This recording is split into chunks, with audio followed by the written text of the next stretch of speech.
on the list is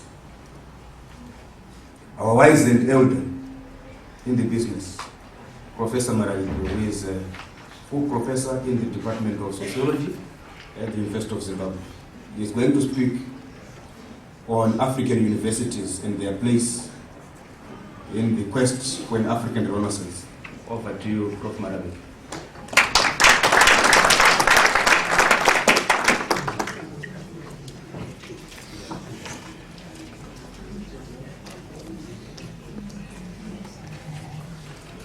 Thank you, Master of Ceremony. I stand here to talk to you not from papers, but from my heart and my head. Yes. Because in African tradition, our own people, elders don't talk from written papers.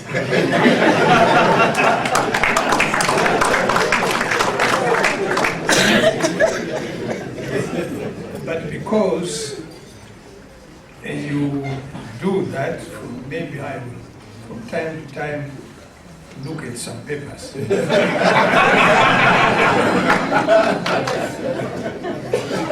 The question I want to answer is, what kind of knowledge do African universities produce, and who are the beneficiaries? That is what I want to address. I am aware, as our elders teach us, when you are eating hot porridge, you begin from the edges. Fire on the mountain. I will start from the edges by looking at the history of these universities. They are in two parts. There are universities in Africa, but there are universities for Africa. There are two. Here I'm talking about universities in Africa for Africa. The history of these universities, most of them, comes from Europe, almost all of them. You look at the Makerere University, Fora Bay, the early ones, and universities in Ghana, universities in Sudan, and so on, except Timbuktu in Mali, which was there before colonialism. So all these universities, the ones which you represent here, may be universities in Africa, not for Africa. And the question is, what kind of knowledge do you produce, and who are the beneficiaries? Let me go back to Europe and ask the same questions about American universities, about European universities. There is no doubt that American universities, whatever their history, produce knowledge for Europeans, knowledge for Africans. When they have done that, another function they do is to set agendas for their governments. That is Europe and America. Set agendas. Now, let me go back into history. 1884-85, the Berlin Conference met, and what is rarely mentioned is that the United States was also present when Bismarck was chairing this gathering of looters. Now, what did they decide? They decided that they will share Africa. It's an agenda. An agenda. I'm talking about agenda setting. One agenda was set 1884-85 in Berlin. And what is the agenda? The agenda is to say we shall divide among ourselves Africa. Magnificent cake. Yes, that is one agenda. It's not only that. In the process, there were also religious groups which were part of this group of looters. And the religious groups were also there, and they are very well represented here in the lecture given by Leopold II. Leopold II, who had gathered missionaries who were going to the DRC to evangelize. That's right. That's right. And in 1883, he gave a lecture setting an agenda for them. And if you will allow me to follow the white man's way of reading, I will read just part of it. Listen to what he tells these missionaries, setting an agenda. The task that is given to you to fulfill is very delicate and requires much tact. You will go certainly to evangelize, but your evangelization must inspire, above all, Belgium interests. Did you hear me? Belgium interests. Now, your principal objective in our mission to the Congo is never to teach the nigger to know God. They know all of this already. So don't waste your time.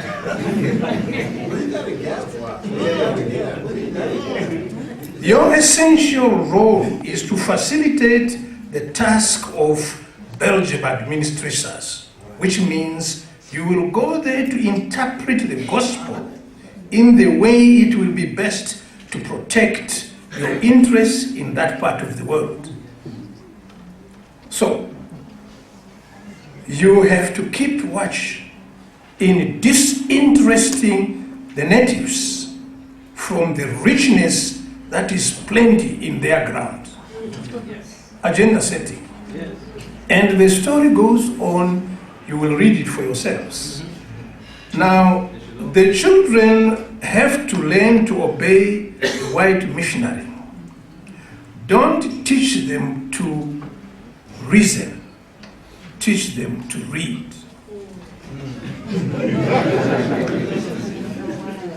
Teach the niggers to forget their heroes and to adhere to our own heroes. Now, what am I saying? I'm saying agenda setting. The Berlin Conference set an agenda. Here is Leopold II setting an agenda for the other arm, the missionaries. Very clear.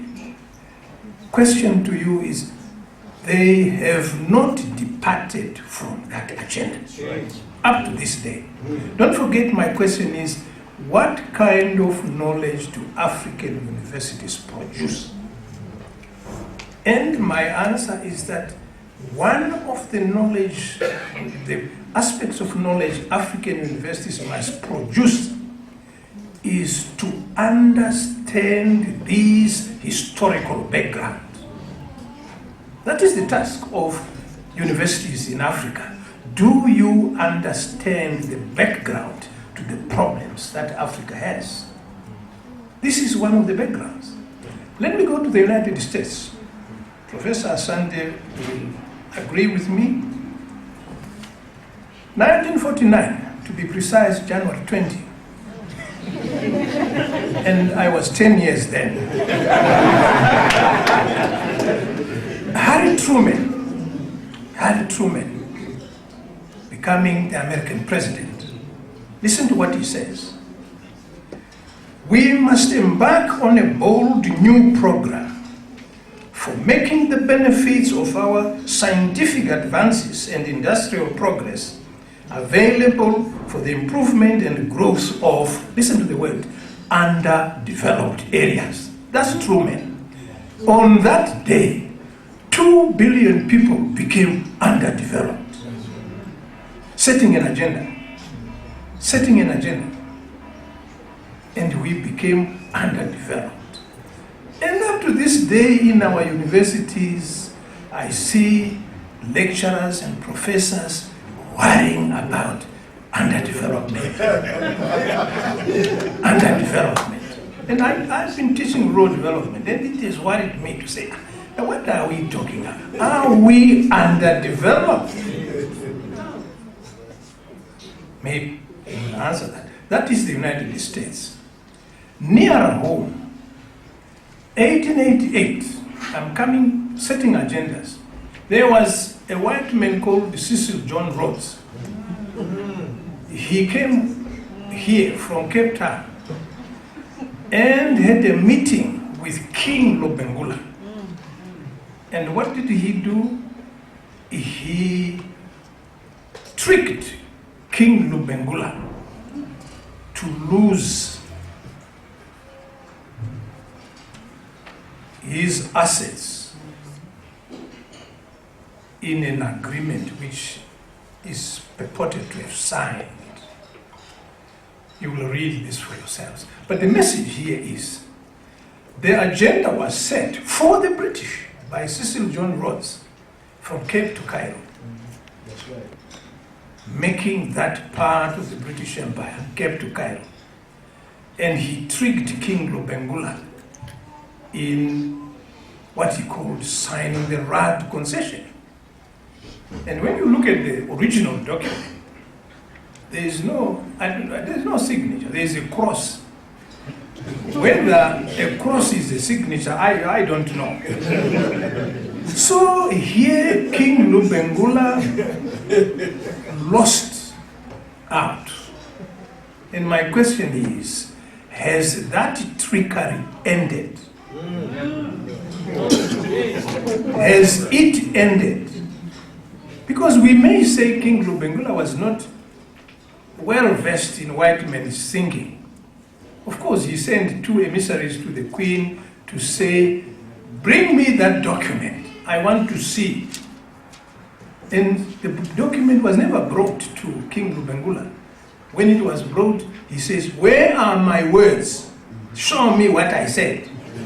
And what was written there was all in legal English jargon.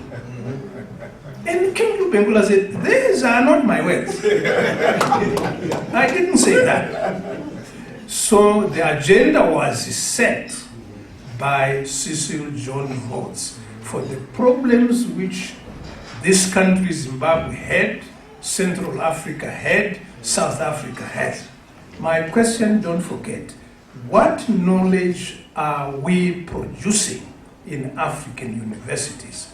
My answer, we need to produce and deal with knowledge that understands these historical backgrounds. If we don't, we will be producing work of fiction in our universities. Now, I've said these pillars in history so that you understand where these universities are coming from. So, what is our concern as African universities? What is our concern? Concern number 1 is agenda setting. Agenda setting. Perhaps that's what Afrocentricity is trying to do. Agenda setting. What agendas do we set for our universities, for our governments, for SADC, for the African Union? It is the universities which must set the agenda. Now, the universities in the United States, Professor Sandy will know, I was at Temple University with you the other day, and here is what happened. In the 1950s,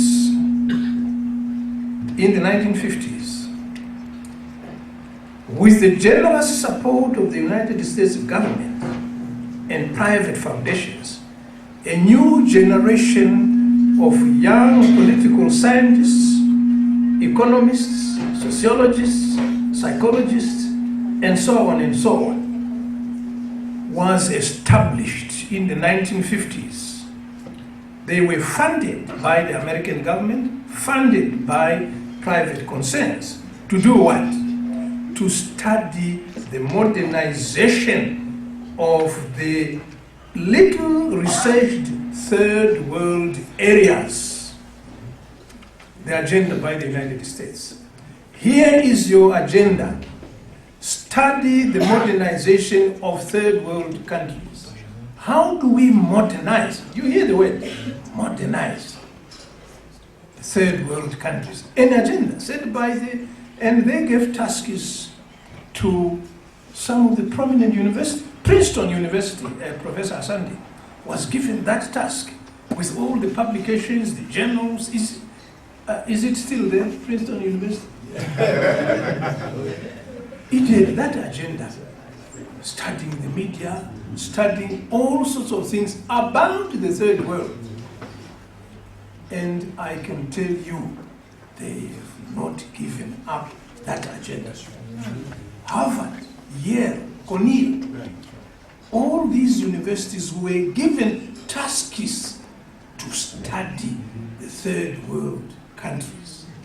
After the Second World War, after the Marshall Plan, after the establishment of the Bretton Woods instruments, the World Bank, IMF, which are acting in Africa like arsonists, and we have problems with it. But the agenda was set by the Americans. Now, you understand. So the universities in Europe, the universities in the United States are not just there. They are there to set agendas for their people, to set agendas for the American government. Whether they are private or not, I do know that somewhere in the United States there are private universities which are given lots of money for innovation, technological innovation, for all these things. They are given money. And they will deal with those things. My issue is, what kind of knowledge do African universities produce? Are we setting agendas? Here I come to Professor Asante. You have set one agenda. And the reason why I respect you is not that because I was in your house, I might have given my blessings to your house. But here it is.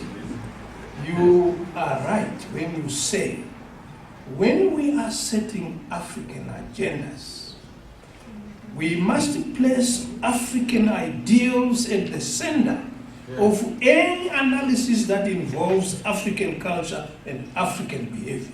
That's him. And we give you credit. But perhaps you wrote this without probably giving great thought to it. Let me tell you how important that thing is. To place African ideals at the center, the word center, in Shona we say Dariro. Dariro is a dance floor. It's a dance floor. When you are dancing in Shona tradition African, you go in the middle. So that everybody can see you, how you dance.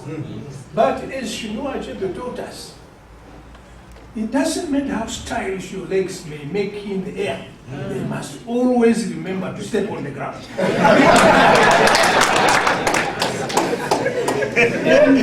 The Taino, Professor Asante, the sender is the critical point in our thinking, sender.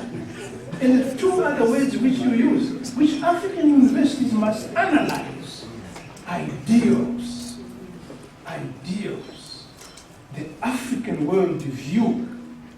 And the African worldview is there. Africa was here before the white men came. The African people were here before the white men came. They will be here even when the white man leaves. And so, the ideals are African, our African ideals. Yes. My father used to say to me, look son, You see that tall tree there? I said, yes, that's after arguing with him. He will say to me, the things I see when I'm sitting down on my stool, you will never see even if you climb up that tree. That is my father.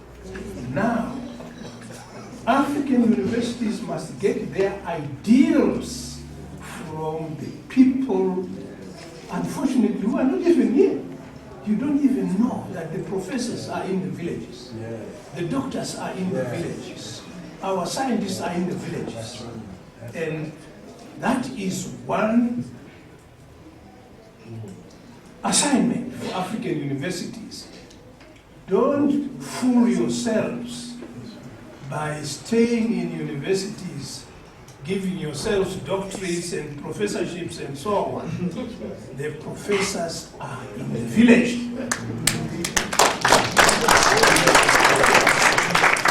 Go to the village. Learn from them. They are there. As they say in our talking, the soil was long there before trees started growing on it. And go to the village. Go to the village. Get your wisdom from there. Get your knowledge from there. Get your concepts from there. Get your message from there. Get your context from there. And these are African universities. What are you doing? Where do you get your concepts from? Your concepts, where do you get them from? Where do you get your context from? Now, you're running around with concepts that you don't even understand, because the process of social death, which was created by white people, social death. Do you get my concept? Social death.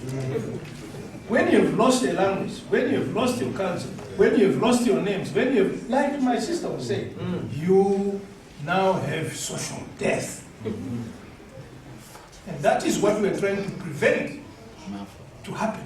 Those of you who read the Bible will understand how Nebuchadnezzar wanted to produce social death. Daniel, Abednego, and so they were given new names, given new clothes, new food, everything. That's social death. Now, what must we then do as African universities? We must get back. We are on our dance floor. When you are on your dance floor, the space must be yours. The space must be yours. The drums must be yours. The drum beaters must be your own people. The rhythm must be yours. The lyrics must be yours. The dancing must also be yours. The dancing must also be yours. And therefore, this is what I appeal to African universities to do, to deal with all those things. Where do you get your inspiration from? You get your inspiration from your ancestors, teaching of your ancestors. And how do they teach? I conclude by telling you a little story. I hope it will fit within your 3 minutes. And by the way, elders are not told.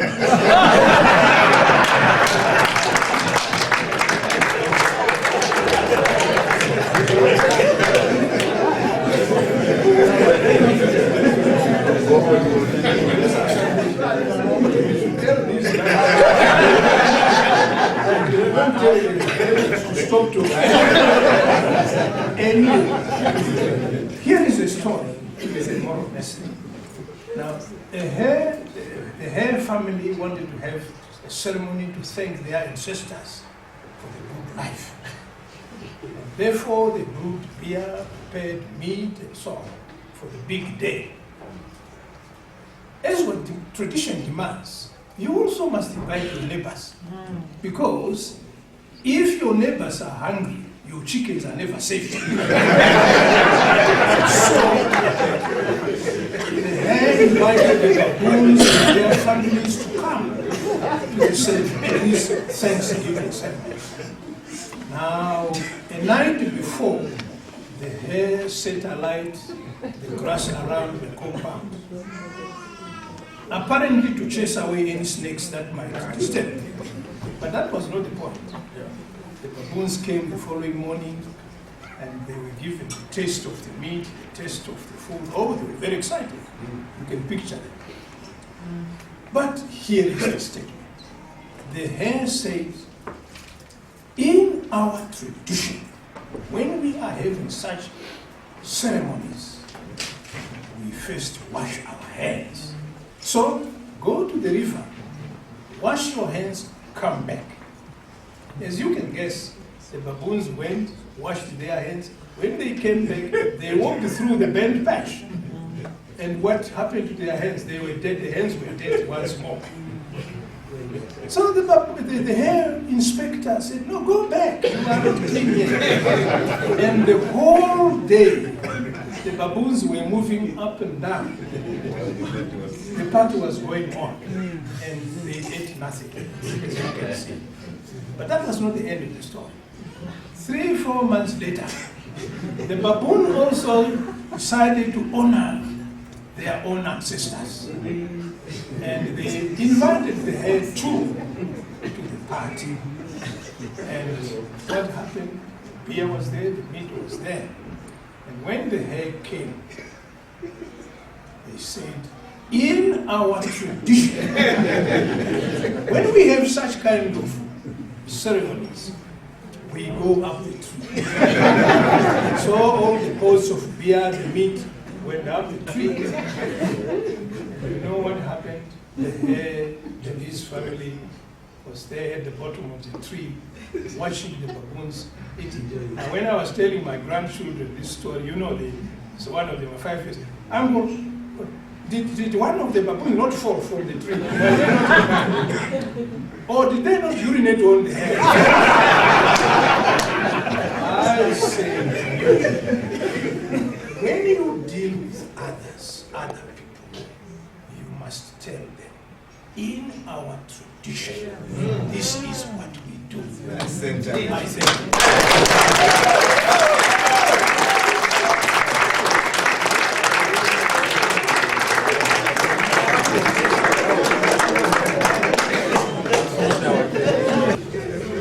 In our tradition, you don't summarize in Elders' presentation. Because it doesn't need no summarization. Thank you very much, Prof. Maraviki. We are truly blessed to have you amongst us. But points that I just want to share with you, agenda setting. Because if you don't have agenda of your own, will be recruited to participate in other people's agendas. On our panel is Dr. Sriwe Sasanti from Nelson Mandela Metropolitan University, Part2.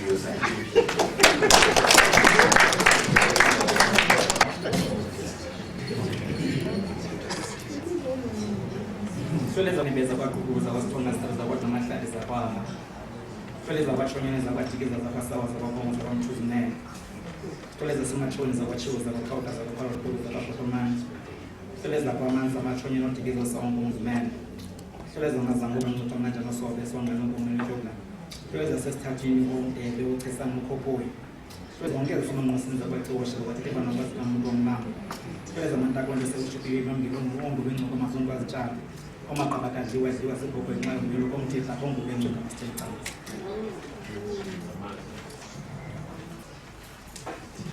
I just invoked the spirit of my ancestors so that they may accompany this short journey of sharing experiences with my brothers and sisters who are gathered here.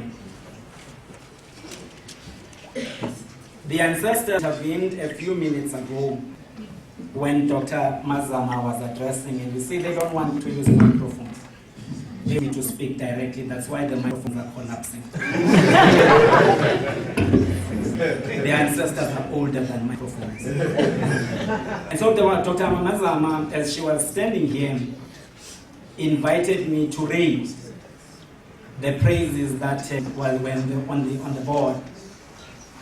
Unbeknown to her and myself, the ancestors were giving me an instruction so that I do not begin with what I want, but I begin with what the ancestors want. And my understanding, interpretation of what the ancestors want in speaking about paradigm shifts is that there is a recognition that we must give. The recognition the mother or Mbuya Neanda, as the Zimbabwean people know her.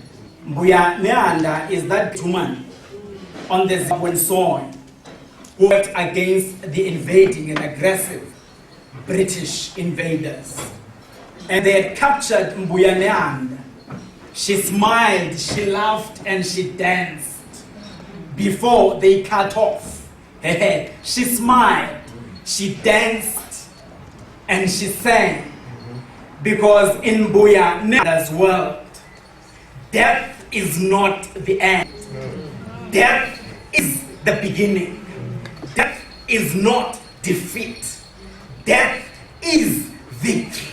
Because when you die and live for your people, your place in the external world is secure.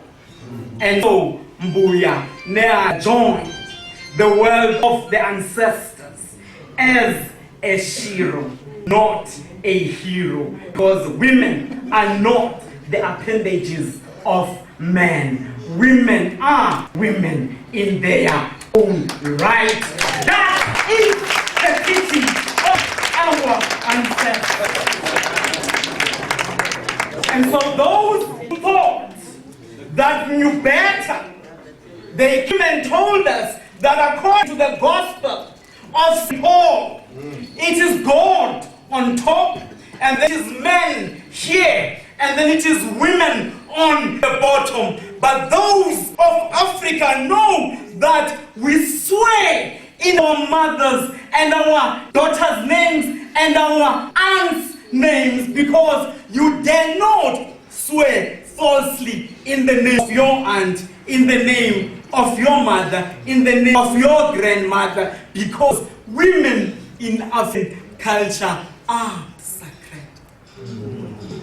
That is the beginning of life. And so, we disagree violently with St. Paul when he says that women were created for the pleasure of men. We say no. We were told by the Ohafia that male's organs scatter, but the woman's womb gathers.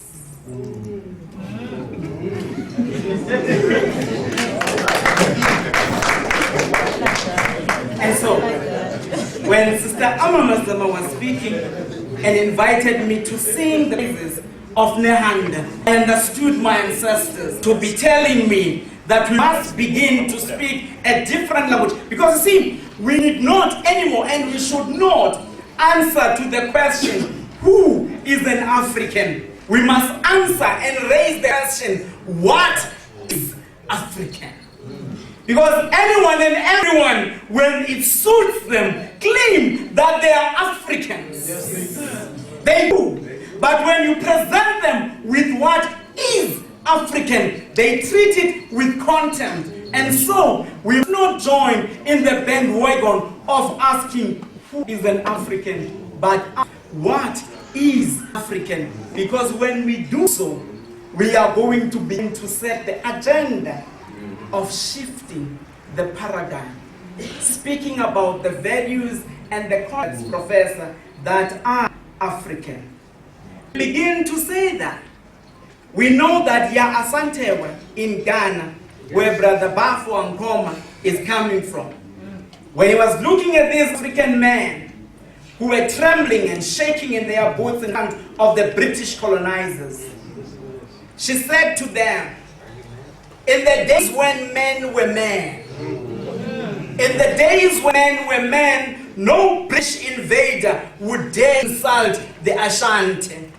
But because there are no men around, the British white men can insult Africans with impunity because there are no men around. And because there are no men around, Yasantewa says, please give us your loincloths and we'll give you our garments, and then we'll go and fight the British. And it is only then that the British, the men in Ghana, were mobilized through the power of women. And so when they tell us that women are weak and serving the interests of men, we don't understand that, because from the history of sisters, we know that these sheroes are great leaders. I'm saying all these things. Brown tells us that claim rejection is not rejection in itself. We have paid service to the revolution. We have sent praises to Sheikh Anta Diop, because Sheikh Anta Diop tells us that there is great pride in following the traditions of Kemet, but the major important tradition of honoring those who are the source of life is relegated. And we speak, we who are miseducated by Ethiopians, and say that men must prove their merit before they become leaders, as if men are in the positions that they are on the basis of merit. And yet we know, as Walter Rodney has told us, in how Europe underdeveloped Africa, that when they came to Africa, they made their stooges, they gave them salaries, and on the basis of the peanuts that they were given, like monkeys that they are, men began to despise women in the same way that they were despised by the white men. And that's why we are in the mess that we are, because we have followed in the footsteps of our masters.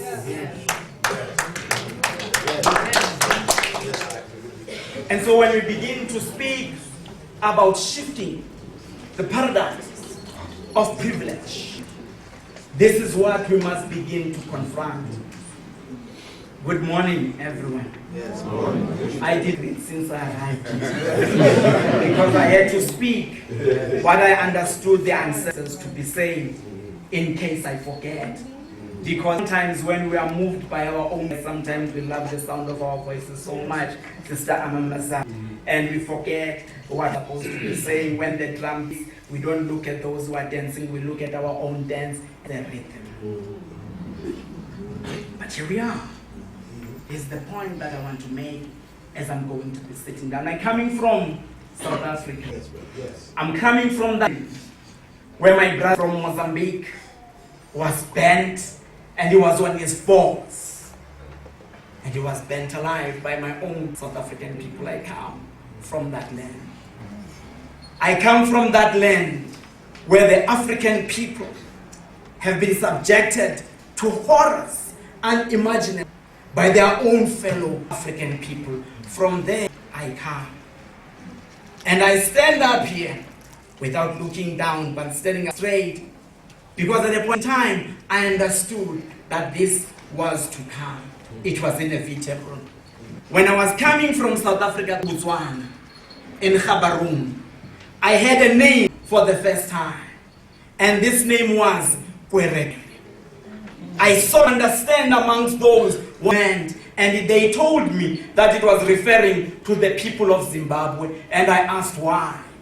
They told me that they speak like Dr. Kwere Kwere. They say Kwere Kwere. Say Masquera Urikwenda Pi, Irukwenda Kumba, Unokuva Kupi, Kwere Kwere. These are the foreigners from Zimbabwe. And they told me, they looked down with contempt upon the Zimbabwean people, the people of Botswana. When they came to South Africa, the South Africans did not distinguish between them. They were all of them Amakwereber, and they killed them.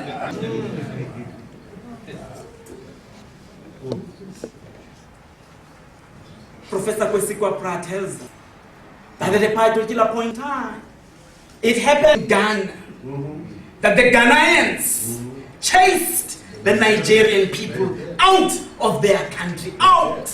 Because, as Nyerere tells us, we chose to be more Ghanaian and more Tanzanian and more Nigerian than to be what we are, Africans. And so they chased as well, they reciprocated to the Ghanaians, chased the Ghanaians out. Professor Kwesikwa Pratt tells us, when he went to Lesotho, that the Basotho loved white people and Asian people and did not want people from other African countries. And France tells us that there is no greenness in procrastination. There is no dishonor in saying what we are and what we want. The problem with us is that we procrastinated. And that is why we find in the mess that we are in. And again, Fanon tells us that on the eve of the victory of the masses, always the oppressors invite elite to their table, begin to show them the beautiful values of Westerners. But the people, those who are the ordinary people, always their necks stiffen at the sight and at the hearing of Western values, because they know what they did. Those who are educated than the doctors, because the colonized person has always envied the person. He's envied his car, he's envied he's even envied the white man's partner. He's envied. He wanted to be white. That's why we're behaving in the fashion that we do, because those who look like us represent everything that is despicable, and those who are not like us represent everything that we aspire. And what did they do to the old year? In 1979, they invited him to Lancaster, and they told him that we'll give you, you may vote, your people may vote, they may even have white wives, they may have everything, but please wait. Mr. Mugabe, you are a pragmatic man, we know you. So please, just give us 10 years. That's right. And I don't know what the always says, but it becomes the permanence of the temporal. Yes. And so for 10, the Zimbabweans could not get what they wanted. And so later, in 20 years, the Zimbabwean people could do anything. They to South Africa. And Fanon reminds us that there is no greatness in procrastination, and that there is no dishonor in saying what we are and what we want. Because we begin to modify the language. That is why we're in the mess that we are in. As the brave people were fighting, the white people invited them and our leaders to conferences and all over. And they began to say that this is a very developed country. And so if we mess it up, it's going to be messed up for everyone. So let us all be reasonable. Let us take a few of you and of them. That's right. It's going to be gradual. Actually, everyone is going to get. And so even our Thabo Mbeki told us that, let us have a black capitalism, little realizing that capitalism is capitalism. Greed is greed. A black man, like a white man, can be greedy. And when a black man has accumulated, he doesn't want us to come in, because all belongs to him. And so you see, after 20 years, the black people in South Africa were saying, no, we can't have the Zimbabweans. We can't have the Mozambicans.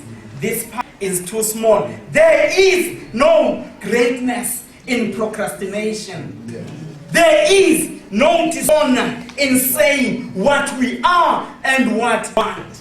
Because unless and until we begin to define what and who we are, we're not going to be able, the perimeters, why we are in this that we are in as Africans. Africans, this is where we are. You will not tell me that I'm left. I have my own arm, Dr. Tapenda, so I'm checking. As soon as I'm about to sit down, let me, like this say, that Chinua tells us a story about the tortoise and other bears. And so they're all to this feast and stay with him, knowing him out there, but he says, no, let's all go. But you see, he's an invited one. Says to them, listen, going, we must have new names.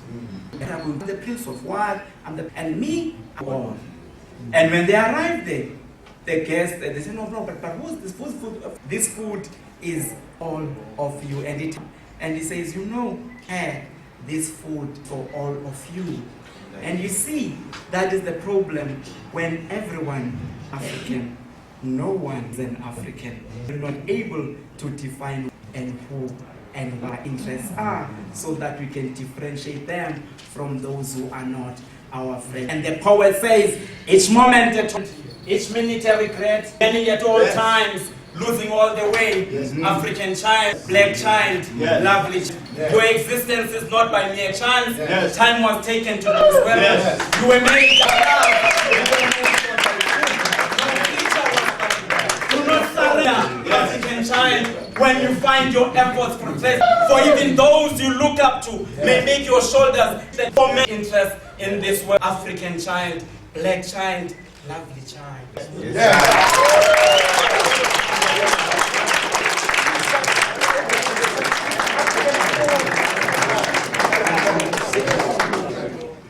Thank you very much, Professor Sisanti, for that moving presentation.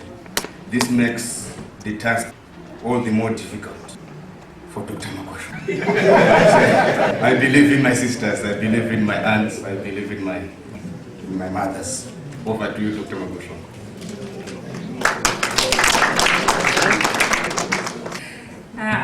Afternoon to you, ladies and gentlemen.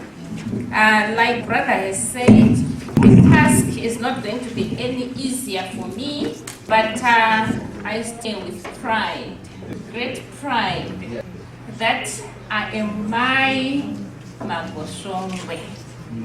And my topic is, as my Magoshongwe, I chose today to talk about land and motherhood in African literature. I'm going to read. Who has ever chosen or voted for a mother? Yet we owe our lives to our mothers. We also owe our sense of being to our mother. This begins with our connection with and nursing by the mother. This is commonsensical, isn't it? Yeah? Every one of us is born of a woman, and we owe it all to that woman. But how often do we go back, to reconnect with that woman, with that mother? Mother is the embodiment of life and the values that define us. She represents the fountain and anchor of life, the veritable source, the symbol of sacred cultural space. Mother is the icon that provides centeredness. Mother is the force that fosters our unities, the fountain from which we all draw. We boast today of African unity, or AU, Afrocentricity. What gives us that unity? What gives us that connectedness? It comes from mother. So if I look at every one of us here this afternoon, you can't deny that you're my brother, you're my sister. You can't deny that you are my child and I am your mother. Mother makes us all connect with each other, whether we like it or not. The knowledge of who we are is primarily taught to us by mother, who teaches us to name, to describe, to reproduce, so that we will not go into extinction. That instruction comes from mother. You are too old, my son. When am I going to have a daughter-in-law? The instruction is coming from mother, so that we won't go into extinction. For this reason, mother should be the epitome of the values, consciousness, and that which we hold dear, the child of Africa and the child of the African soil. I'm sorry that I have to read. The question that comes at this juncture then is, which fountain, which cistern or well, or whose breast are you drinking from? I want an answer. Each one of you reflect which fountain, which cistern, which well are you drinking from? Whose philosophy of life do you subscribe to? Who is your author? Who is your anchor? Who is your mother? Conversely, for mothers too, we also have a responsibility. Which waters are we feeding our offspring upon? This greatly determines the direction and perceptions that we as Africans have about ourselves, including how we conceive our relationships with others. He's just been talking about xenophobia and with the environment, that we share. In short, on whose and which ground do we stand and feed from? If we stand on borrowed ground, our intellectual space, our values, our worldviews also become borrowed. That comes from my husband's unpublished paper. He was writing a policy document for the ministry, at the time in 2003. So if we stand on borrowed ground, it means our intellectual space, our values also become borrowed. We'll never identify, we'll never connect with them. The best we can do is just to ape without understanding what we are aping. And then it goes on, if we are divorced or separated from the source, it means we are doomed permanently. We can make it materially. We can make it so-called as professors, as intellectuals, but we are doomed because we have been removed from the anchor, from the center, from the source of life. For us Africans to reclaim, to reconfigure and restore the first and foremost fundamental human right to be, and to safeguard our right to life, the first indisputable human right anyone should be fighting for is for us to embrace our Africanness. Embrace your mother. That's the first human right. Nobody can take that away from you. So there's no need for me, for you, or for anyone to apologize for having been born an African, for being an African, for being Zimbabwean, for being Mukwere. There's no need for anybody to apologize for that. The reason I said, do you choose to be born into the family that you were born into? Did you choose to be born onto the continent that you were born into? Did you choose the name that you carry today from your mother? None of us participate. Did you choose to be a boy? I remember having an argument with my husband the other time. You're still girlfriend and boyfriend. Sorry, Ruby, you can't argue about that. When I was born, they said I was a boy. And when you were born, they said you were a girl. And none of us participated in that decision, in those decisions. Why should we regret being African?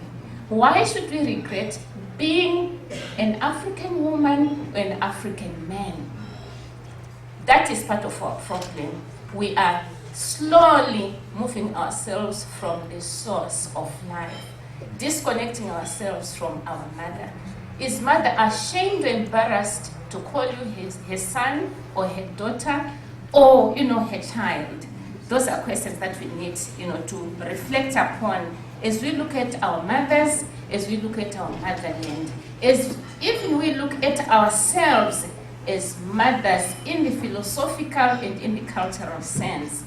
This is how we can really and truly begin to have an African Renaissance, because that African Renaissance begins with accepting, acknowledging, embracing that I'm my mother's child, I'm a child of Africa, I'm a child of Zimbabwe, I'm a child of this land. I belong with and to the soil, and I belong with and I'm connected to my brother and my sister. And none of us is better than the other because we come from the same source. Rukuni has this to say, 2007, it is our responsibility to get it right. Unless we Africans rediscover ourselves, our roots, our heritage, and embrace and understand, and even love everything that made our ancestors succeed so well, so well in creating a dynamic society in the past, we cannot create a new, modern Africa, a new, modern United States of Africa. Because our inspiration comes from our ancestors. We cannot disconnect and hope to be smarter, than them.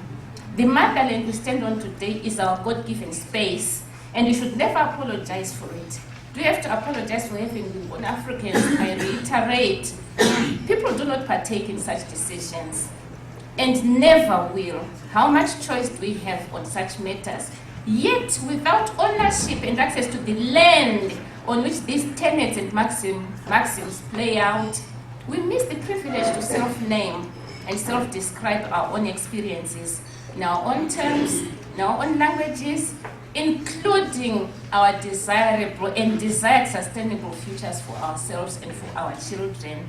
Therefore, the return of the land is a foundation to liberation in countries that were once colonized. That's motherland.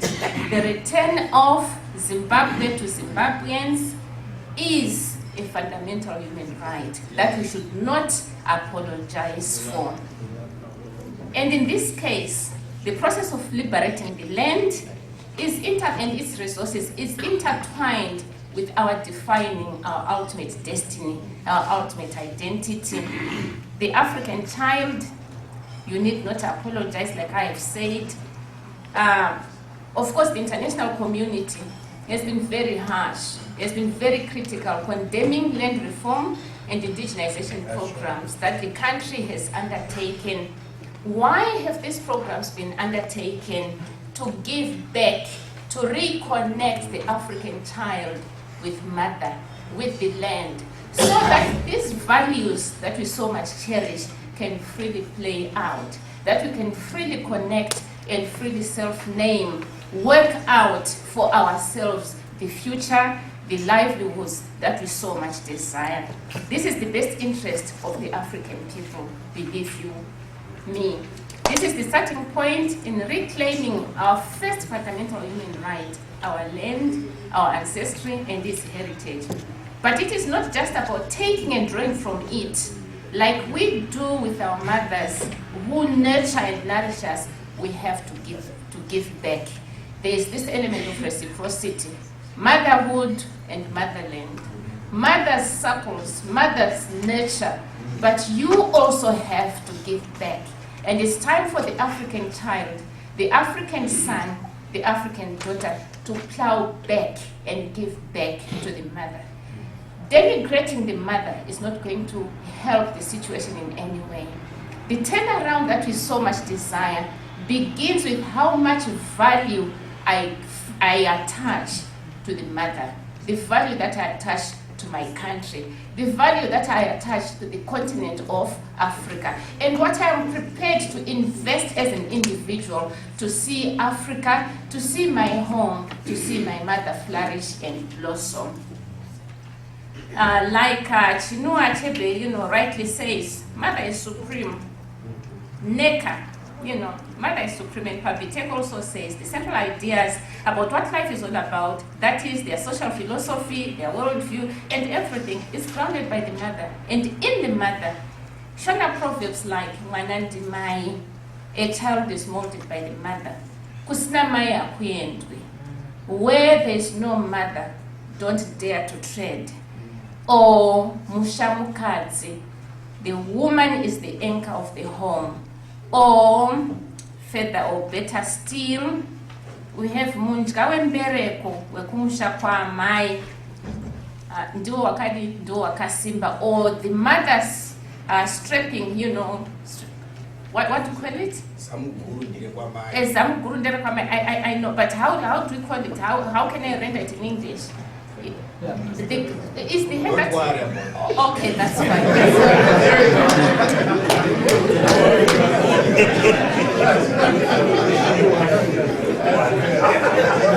So the essence here, the essence is that once you anger, your mother's spirits, once you anger your mother's ancestral spirits, once you anger the spirit of your living mother, and once you anger the spirit of the land, no matter how prosperous you are, it's short-lived.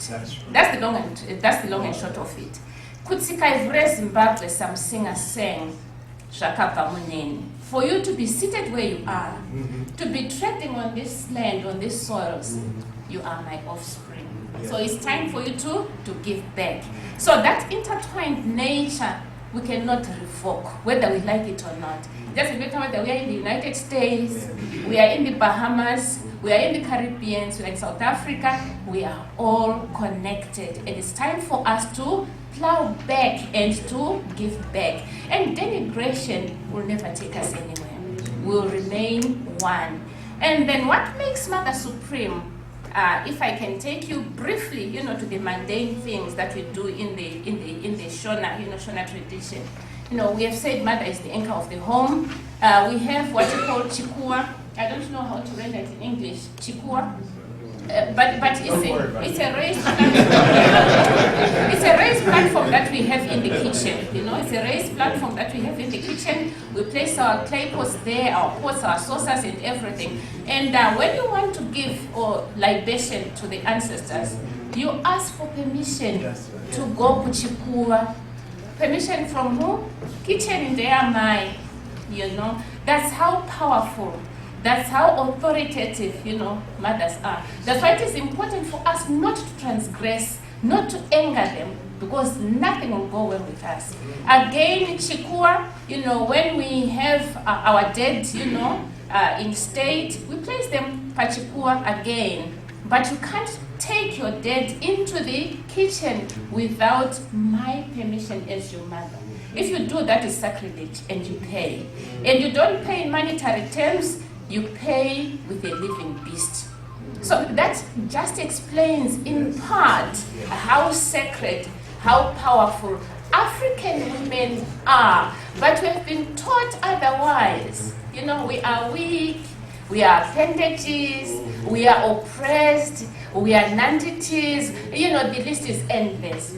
But we are the all-powerful creators, you know, mentors, nurturers, sustainers of the African man and the African woman. I was going to read, you know, from the two literature books. I happen to be a literature, you know, teacher, and just to read a paragraph or so from a Zimbabwean writer who depicts somebody, an educated elite like you and me, who is ashamed, embarrassed of her mother who comes from the rural areas.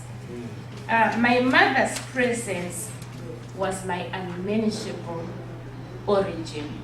I was afraid, you know, to introduce her because she represents unmanageable origin. And if my mother restored to coercion, bring with her Netai, my sister, who was deformed during the liberation struggle, how would I explain myself to Mrs. May, who has integrated me into this new place among the wise? How much do we sacrifice in order to be accommodated and accepted among the wise? We come from unmentionable origins, but here is a stark contrast. Somebody who fought in the DRC, you know, DR Congo, part of the Zimbabwean commando, who participated then. And here is how he depicts, you know, Zimbabwe. He names Zimbabwe Tinyarei, or give us a break, or be ashamed.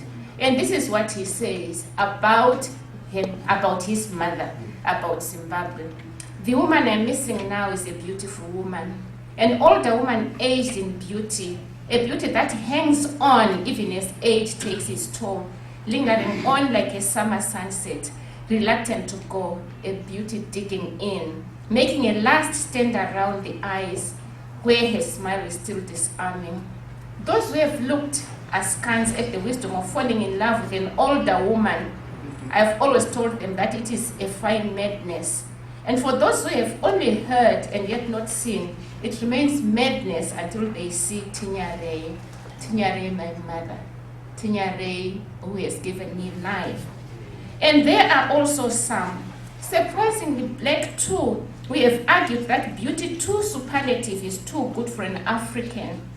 They have accused Tinyarei of sitting on money and insisted that she should invest herself in European fashion magazines. They've insisted to me that Tinyarei should be walking the streets of London and Paris, signing contracts that shackle her to European commerce, and they have campaigned to be the salespeople of her person. And some have asked, Kuti, unomu pay, you know.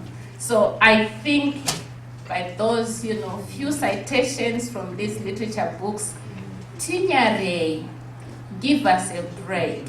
I am your mother, she is your mother. Every one of you in this room, everyone who is standing on this land, on this soil, was born of a woman. But without giving back to that woman, you'll never see the very desired economic turnaround that you desire coming into fruition. Go back, reconsider what your responsibility towards that mother is, so that the vision that you have can come to pass. Thank you, ladies.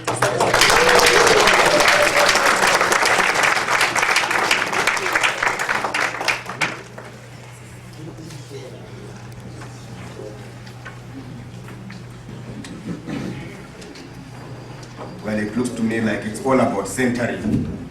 It's all about location. It's all about grounding. Centering, grounding, and location determines your perspective. What you see and how you see it. It depends on where you are standing. If you're in a deep well, you cannot see what's on the surface. If you're on top of the mountain, you can see what's happening down the valley. So it's all about grounding, it's all about centering, it's all about orientation and perspective. That, for me, is what is coming out through all these 4 presentations we have had. From Dr. Magosongwes, what I picked there is the 2 questions that she has posed. Whose breast are you drinking from? Whose philosophy of life do you subscribe to? And I also note that in this group, Chinua Achebe is very much alive, and it very much augurs well for our intellectual ancestors, because we need to be citing them. Okay, so thank you very much to our presenters. We are going to have about 10 or so minutes for questions and answers. Explanation. Just wanted to ask a question though, how in the Shona culture would the notion of the womb gathers, how would the notion of the womb figure into this, in this kind of construction? Where the man, where it's not gendered, but nevertheless the man is a woman. Man is a mother, not a woman, but a man. Where does a womb figure? Because men don't normally have wombs. It actually boggles the mind, Prof. Sante. But if you go back, this idea of the womb, gathering. If you remember, I said mother defines our unities. If you remember from my presentation, we all come from the same source. And that same source does not denigrate or discriminate. We belong to and with each other. That's the whole idea. That's why in Shona they say, Shamukadzi. You may have your mansion, but if I'm not there to give you the dignity and the stability, it means you have no home. You see, that's the whole idea and the whole concept of, the dignity and the sacredness of, the African woman and the issue of motherhood in the Shona worldview. I'm not sure about other African traditions. Okay. But if we may share with what Chinua Achebe says, Neka, mother is supreme. Konko commits that crime. He takes shelter in his motherland. So I suppose generally among Africans, mothers are supposed to protect, are supposed to nurture. Whereas you can do your child spacing in Ghana, in Nigeria, in Caribbean, in Brazil, and nobody would ever know that you have children there. But a mother gathers all together, just like we are gathered here today. It's in honor of mother and motherland. Thank you. And this question is more profound than the answer given. In Shona tradition, there is a difference between begetting and mothering or fathering. To beget is to give birth. Mothers give birth biologically. But that has nothing to do with mothering as a social responsibility. All the people, like Dr. Magosonge said, the people who hail from my mother's lineage have the responsibility of mothering me. Whether you are a man or a woman does not matter. So when you say, do not curse your mother, do not degrade, I don't use the word denigrate, because to denigrate is to bring someone down to the state of a Negro. The word is to degrade. So when we say my mother's people, there is no gender there. My sister's children, in Shona language discourse, they call me their mother. They don't even call me my mother. I am a mother. If my sister is not there, or if her husband beats my sister, that husband has beaten me. Excuse me. We don't want another lecture. We have our lecturers here. Our sister did a wonderful job. No, I just so want we appreciate your comment, but we don't want to undermine her. I think she did a wonderful job at explaining what it is, and we would like to give the floor to someone else. Okay, thanks. I have a question for her, if you don't mind. What happens if your mother teaches you to hate yourself?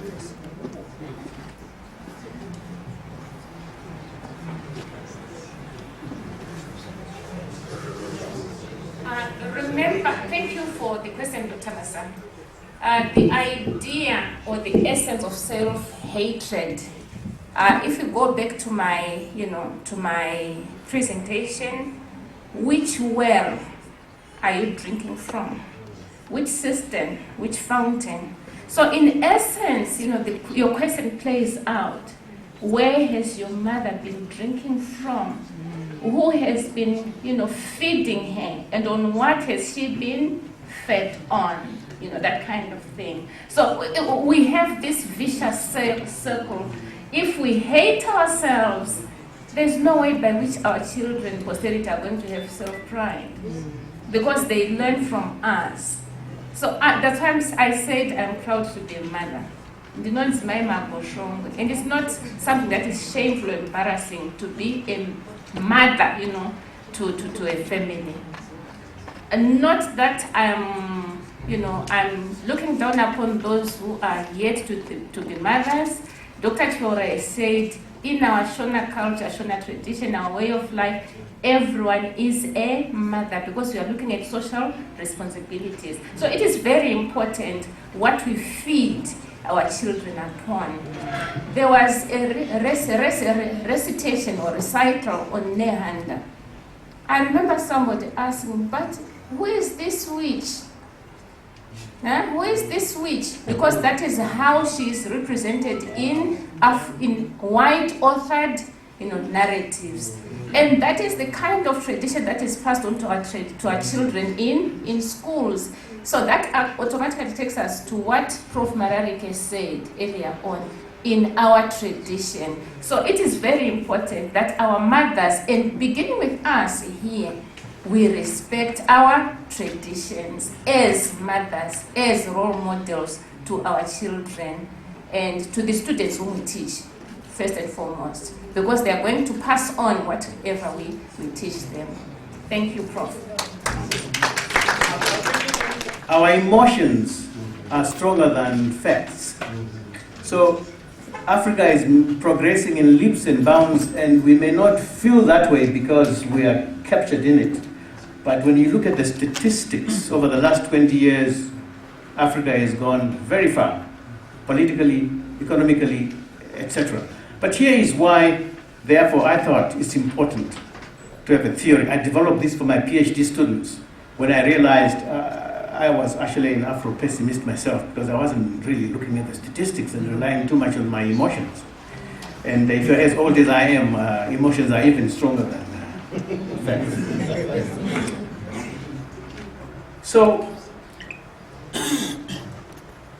I've got three, if you want, strategic thrusts I think are important for us to look at before I go into the theory.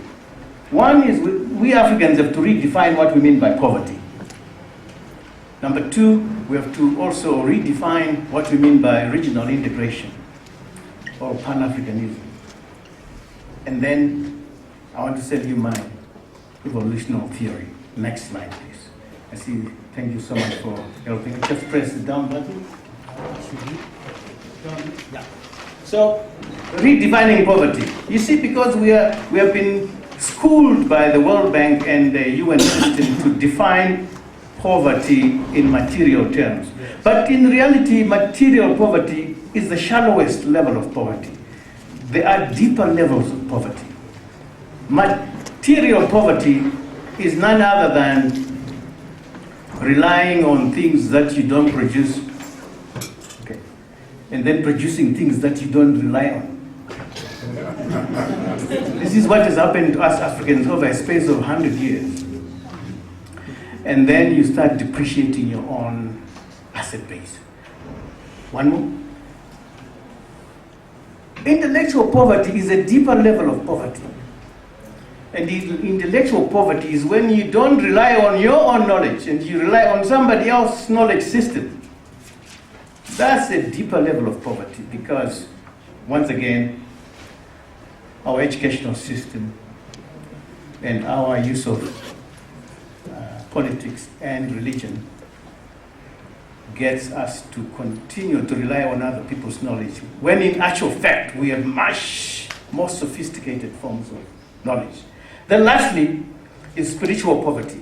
Now spiritual poverty is when you lose your confidence as a people. Okay, you have no belief in yourself, you have lost your identity, you now start believing you owe your existence to somebody else, the government or the church or whatever. Now, that to me is the deepest level of poverty, when you lose your identity. And we Africans have to make ourselves more aware that to get out of material poverty, we have to first to deal with intellectual and spiritual poverty. Next one. Next one. Yes. So poverty also is basically a lack of access to power. And I do this little schematic for you because it doesn't matter where you are in the world. These are the primary sources of power. Violence is still on top of the list. We think we are in a civilized century, but actually, those who can mete out as much violence as possible are the most powerful. Whether it's at home or it's region or it's global. I'm sorry to say. Then organized ideology is the next most powerful form of power. This is simple. If you can control people's minds and if you own the truth, then you have power. And for us, it's the religion, it's the educational system, it's the political system. The three are fighting to own the truth in Africa. And I will leave it there for now. Now, of course, money is number 3. Because if you've got deep pockets, you can buy 1 and 2. Knowledge is the next one. And then, of course, love. But you see, what we Africans knew in the past, but now we're beginning to lose, is a level of consciousness and enlightenment which made us know without thinking that, where is, oh my God, okay. That's why I hate overhead slides. Because my students will then say to me, if it's not in the head, you put it on the overhead. Now I was almost lost. Knowledge and love are the only sources of power that you can share without losing them. Okay. That's why they are critical, and we have to tip this thing upside down. Because when my brother and my sister, you share your knowledge with me, you still have it. Yes. Okay. Yes. But when you share your money with me, I think we are getting it. Okay, next one. So here is my evolutional theory. And I've already owned up to you. I only started thinking of this 5 years ago because I realized emotions are stronger than facts. So here's what has happened to Africa over the last 50, 60 years. Almost without exception, each country gets political independence, and in the first decade, we have what I call the period of euphoria. We are all so excited. It's really great. I remember here in 1980, although I was actually not in the country, but I could feel I was here spiritually. Bob Marley was here. Yes, that's right. You know, 1970. you remember, Yeah, 1980. And you know, euphoria is unavoidable. But we inherit these systems.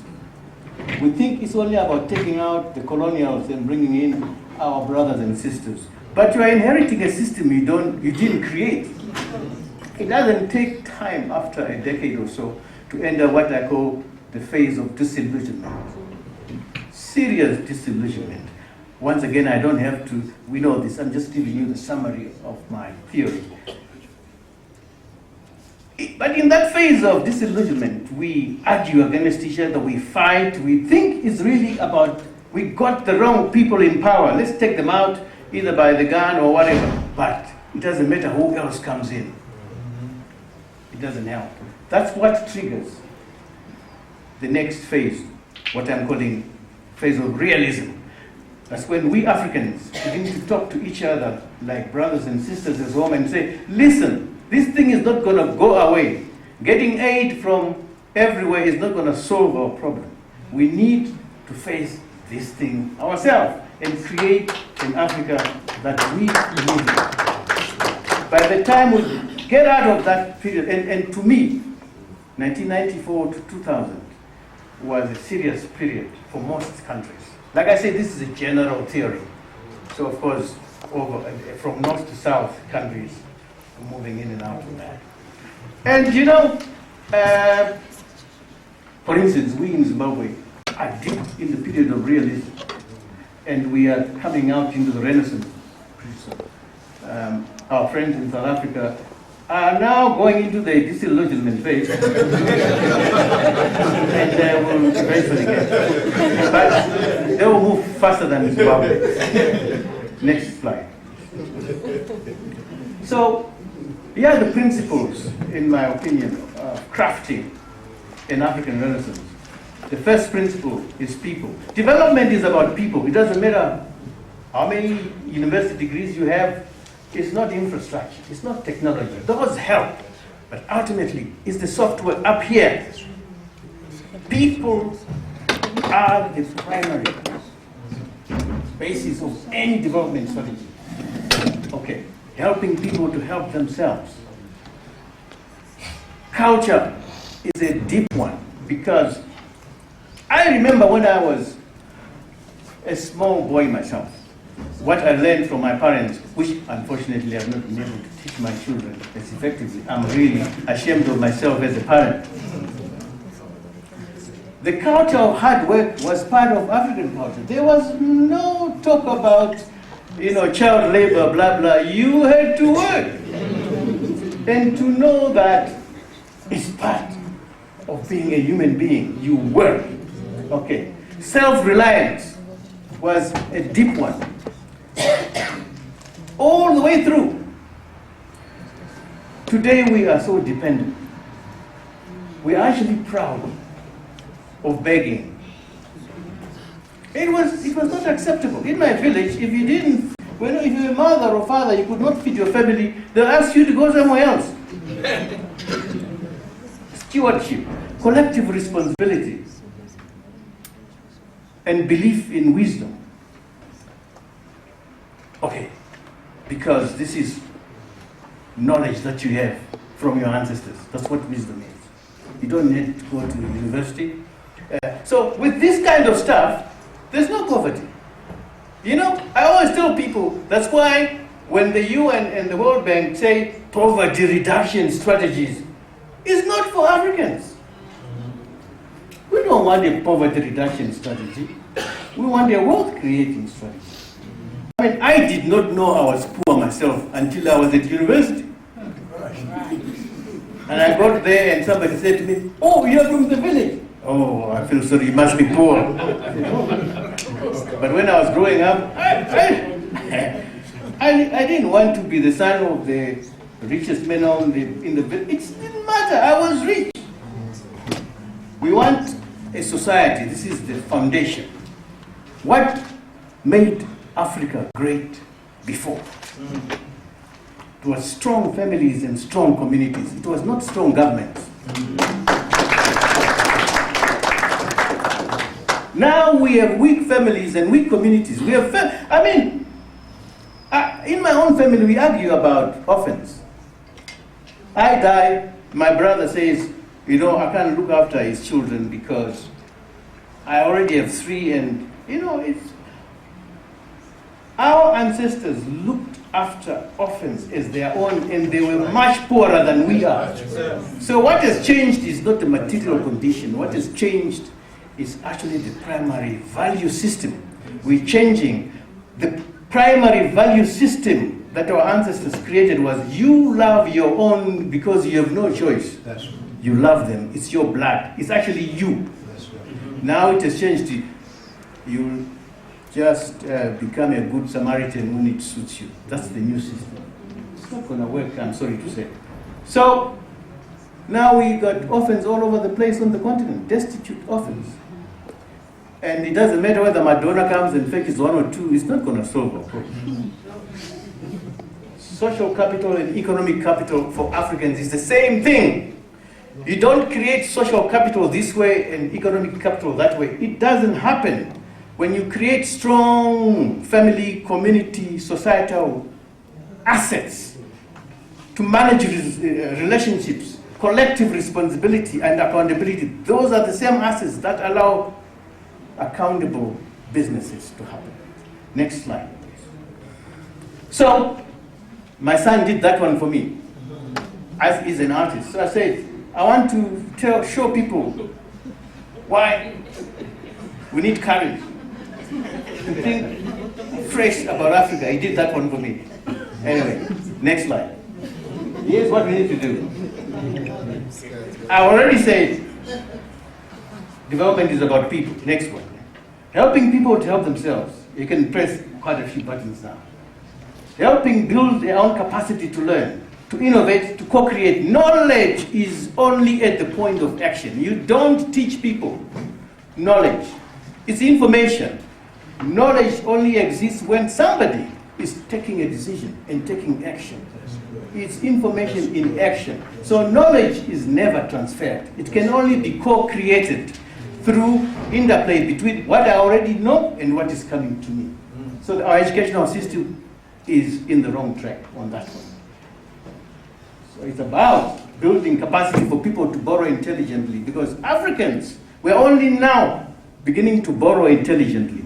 We tend to borrow very unintelligently in our past. You look at the Asians, they will borrow quite a bit, okay, everyone is to borrow from other cultures, but at least the Asians spend more time borrowing the technology and going to adjust it to suit themselves. They didn't do as much as we did trying to borrow the culture, That's right. Yeah, so we send our engineers to England to start engineering so they can come and help our people. They spend more time learning table manners. Well, you don't hold a one glass like that, you hold it like this. What the heck? As long as the one goes down. Now, next one. Characteristics of successful societies. Confidence is at the top of the list. It's not education. It's confidence. Because highly uncivilized societies have colonized more advanced societies. That's right. They're just more confident. They're going to come and smash you. That's right. Next button. So you need self-confidence. As you say, boldness. Just press the buttons. We're going to run out of time. Savings and investments. Ambition. And learning fast. Next button. Yes. Next one. African century. I say to colleagues, we have to think twice. This is a bit out of date, but it will still make the point I'm making. This was done in 2010, I think. This is the projected size of economies in the world by 2025. You can see the US will still be the largest, although this has been revised. Now China is going to be larger. etc., etc., etc. Do you see any African countries? I can see quite a few African countries there. Zip. Projections in 2050. Look what's happening in 2050. China is twice the size of the United States. And India and China and the United States are at the same level. And look at how many Asian countries are in that list. Half of them. The G8 will comprise of 6 Asian countries. Okay. The only European countries in 2050 remaining in the top 20 are Germany and the United Kingdom. And there's lots of African countries there. Do you see them? Zip. Not even Nigeria or South Africa. So what does that mean? God is nice to us. If we don't unite as Africans, forget the century. It's not ours. Maybe the next one. Unless if we are serious about integrating our economies. We don't have to be the same country. We just have to have the same formula. Now, we believe in the same country, United States of Africa. That's AI. United States of Africa. We gotta have the same country. No, I'm sorry. I'm saying, that's what we believe in. Next button. So here is my little formula, because I grew up in the village. And you know, spirits in Africa are not things that float around and goes. No, spirit is just what drives you. Okay. So this is the hierarchy. I use this for various purposes, mine. And I'm gonna sell this to you. The bottom of the ladder when it comes to African understanding of spirits is the witch. You know, the witch is in our, remember, we don't have the devil. We just have God. God is above everything. Witches are small things. They are not the same size. God and Satan are the same size in Christian religion. In African belief system, there's only God up here. The rest is just down there. So the witch, though, is at the bottom. Because why is the witch at the bottom? It's the only spirit that does damage for fun.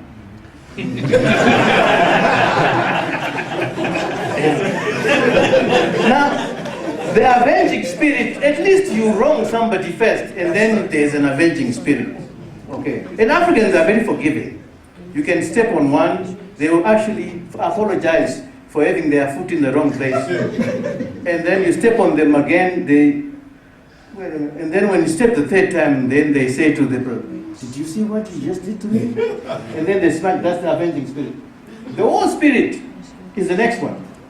But war is necessary as long as it's for short periods to resolve a problem. The next button, the clan spirit.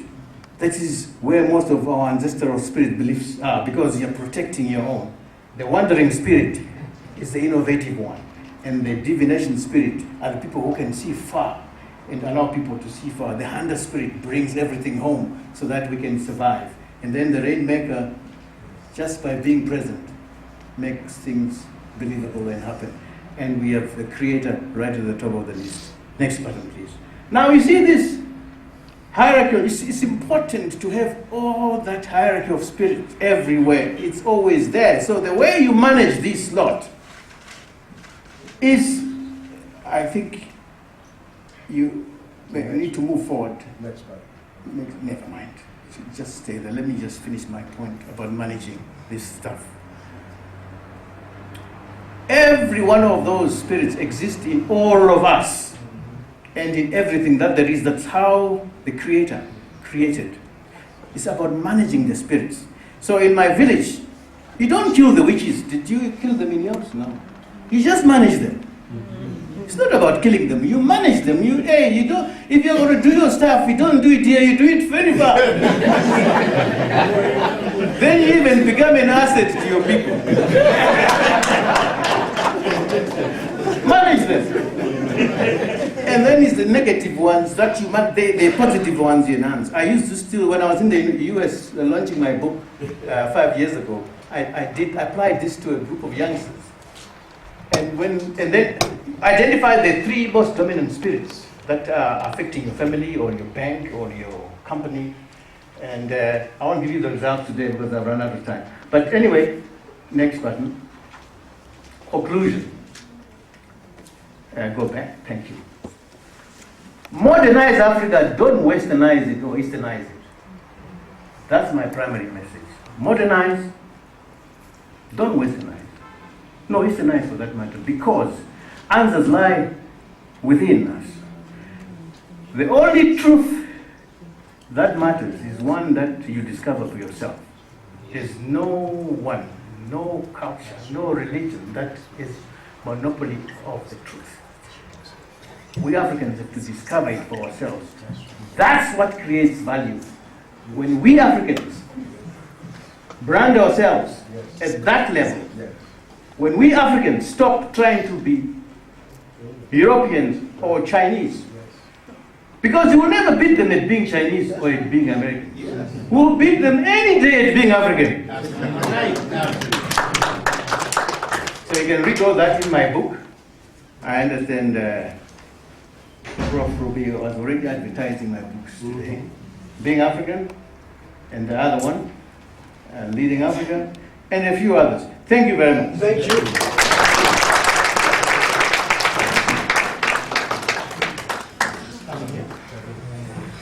Thank you very much, Professor Madibamba. Yes, so yes, powerful knowledge right there.